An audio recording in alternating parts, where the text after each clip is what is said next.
2 দিন পর পর কিছু বুদ্ধিজীবী বা কিছু জ্ঞান পাপী বাংলাদেশে এই বিতর্ক উঠায় যে মূর্তি হারাম, ভাস্কর্য হারাম না, মূর্তির পূজা হয় শিরিকের দ্বারা, এর দ্বারা শিরিক জিন্দা থাকে, এজন্য মূর্তি পূজা নিষিদ্ধ, তাই মূর্তিও নিষিদ্ধ, কিন্তু ভাস্কর্যে কোনো সমস্যা নাই। যদি জিজ্ঞেস করেন মূর্তি কি আর ভাস্কর্য কি, বলবে যেইটার পূজা দেয় ওইটা হলো মূর্তি, যেইটার পূজা দেয় না কিন্তু রাস্তার কোনায় দাঁড় করায় রাখলে অমুক দলের রাজনীতি চাঙ্গা হয়, অমুকের আব্বার ছবি, তমুকের দুলাভাইয়ের ছবি, তমুকের শালার ছবি, এগুলো বড় বড় করে দেশের মধ্যে বানায় রাখলে তাও নিজের বাপের পয়সা দিয়া না, জনগণের করের টাকা দিয়া।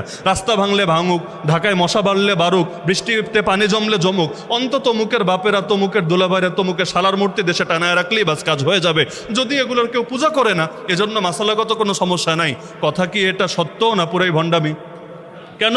কারণ যদি এভাবে ছবি বানানো যেত, উম্মত আর কারো ছবি না বানালো, যত গরিব হোক, অন্তত মুহাম্মদুর রাসূলুল্লাহ সাল্লাল্লাহু আলাইহি সাল্লামের একটা ছবি বানিয়ে নিজের ঘরে টানিয়ে রাখতো এবং মহব্বতের সঙ্গে সকাল দুপুর বিকাল সেটা দেখতো আর দিল থেকে দোয়া করতো এবং বাচ্চাদেরকেও এটার প্রতি আগ্রহী হওয়ার জন্য তারা সবক দিত।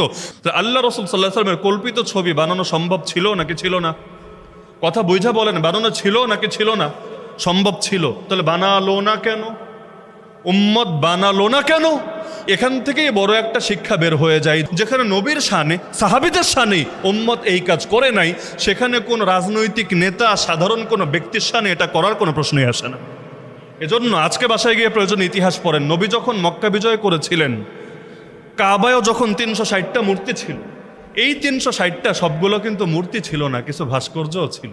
যেমন সেখানে কবুতরের প্রতিকৃতি ছিল, যার পূজা কেউ করতো না, কেউ না, কিন্তু আল্লাহ নবী সেটাও মিটিয়ে দিয়েছিলেন। তাহলে ইসলামকে শুধু মূর্তির বিরুদ্ধে না ভাস্কর্যের বিরুদ্ধে? এজন্য রাজনৈতিকভাবে যারাই ক্ষমতায় আসুক না কেন, বাংলাদেশে ভাস্কর্য সংস্কৃতি বন্ধ হওয়া দরকার। বলবেন কেন? থাকলে সমস্যা কি? থাকলে সমস্যা হলো, কোনো ঘরেও যদি ছবি থাকে, আপনার বাপ আর মায়ের ছবিও যদি ঘরে টানায় রাখেন, আপনার পীরের ছবিও যদি ঘরে টানায় রাখেন, রহমতের ফেরেশতা সেই ঘরে ঢোকে না। আচ্ছা, এক ঘরে ছবি থাকলে ওই ঘরে যদি রহমতের ফেরেশতা না ঢোকে, তাহলে পুরো দেশে অলিতে গলিতে, রাস্তা ঘাটে, চিপায় চাপায়, মহাসড়কে যদি ছবি দিয়ে ভরে যায়, তাহলে এই দেশে রহমতের ফেরেশতা ঢুকবে কিভাবে আমাকে বলেন? আর দেশে যদি রহমতের ফেরেশতা না ঢুকে, তাহলে কোন ফেরেশতা ঢুকবে?